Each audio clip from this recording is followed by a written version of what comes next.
শ্রাবণ মাস হচ্ছে বাবার জন্ম মাস। বাবা শিবের এই শ্রাবণ মাসে জল ঢালার জন্য ভক্তরা চলেছে পায়ে হেঁটে। বাবার মাথায় জল ঢালার জন্য কেউ চলেছে তারকেশ্বর, অনেকে চলেছে ভূতনাথ মন্দির, আবার কেউ কেউ পায়ে হেঁটে চলেছে বাগড়াহাটে বড় কাছারির মন্দির। যদি এই ভিডিওটা আপনাদের ভালো লেগে থাকে তাহলে যারা এখনও পর্যন্ত এই চ্যানেলটাকে সাবস্ক্রাইব করেননি তাহলে অবশ্যই চ্যানেলটাকে সাবস্ক্রাইব করবেন, লাইক শেয়ার কমেন্ট করতে ভুলবেন না।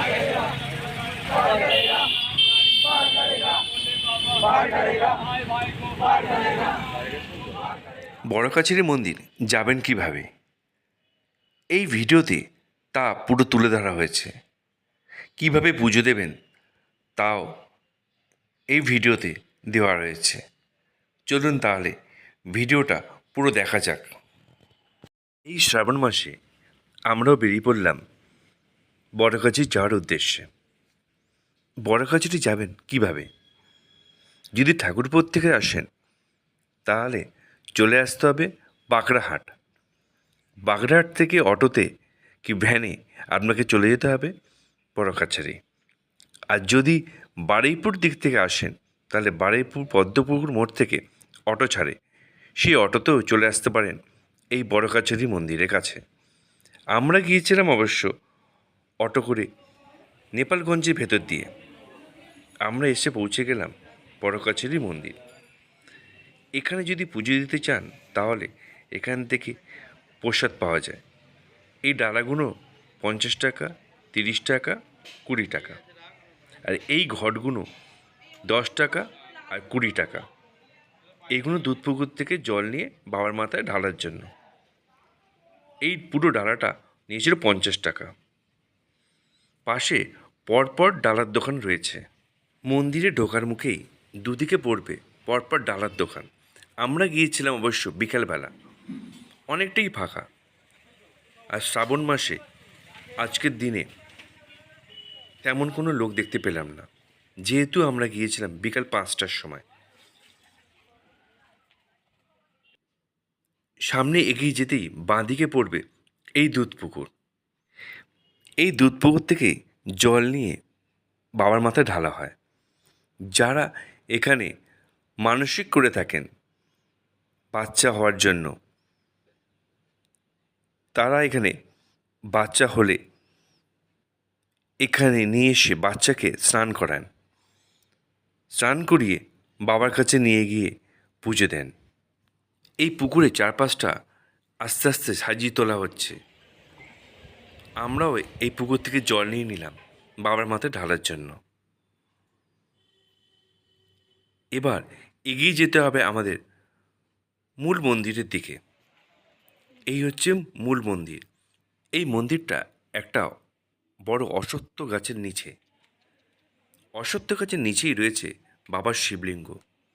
কথিত আছে প্রায় 250 বছর আগে এই মন্দির প্রতিষ্ঠা হয়। সাধারণত বাচ্চাদের মানসিক পুজোই বেশি হয়। যাদের বাচ্চা প্রাপ্তি হয় তারাই এখানে এসে বাচ্চাদের নিয়ে এসে পুজো দেন। তাছাড়া এমনি পুজোও হয় এখানে।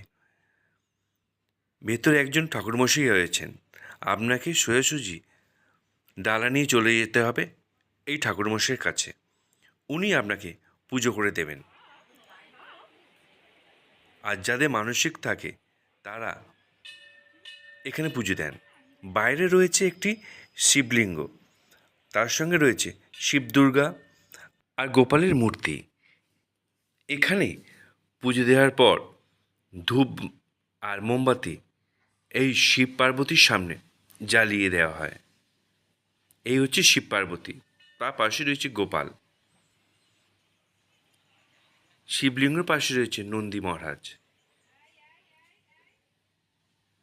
এই হচ্ছে মেন অশ্বত্থ গাছের নিচে বসে রয়েছেন বাবা মহাদেব।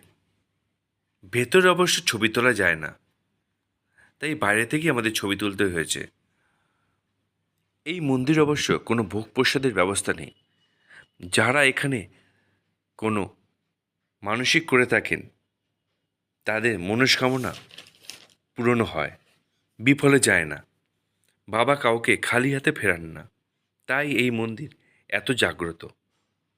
যদি পারেন একবার এই মন্দির ঘুরে যাবেন।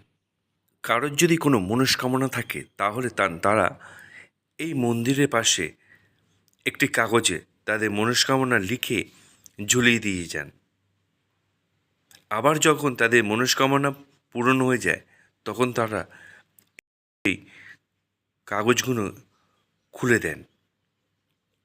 তাই মন্দিরের পাশে পরপর সাজানো রয়েছে বিভিন্ন গিট বাঁধা কাগজ। এই বড়কাচারি বাবাকে পুজো দেওয়া হয় মূলত বাতাসা, নকুলদানা আর প্যাঁড়া দিয়ে।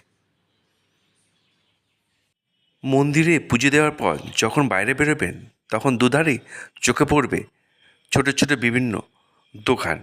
যে দোকানে রয়েছে ঘর সাজানোর বিভিন্ন জিনিস থেকে শুরু করে বাবা বড়কাচারির বিভিন্ন ছবি, মূর্তি। যদি পারেন বাড়ির জন্য এখান থেকে মূর্তি সঙ্গে করে নিয়ে যেতে পারেন। এতক্ষণ ধরে এই ভিডিওটা দেখার জন্য সকলকে জানাই অসংখ্য ধন্যবাদ।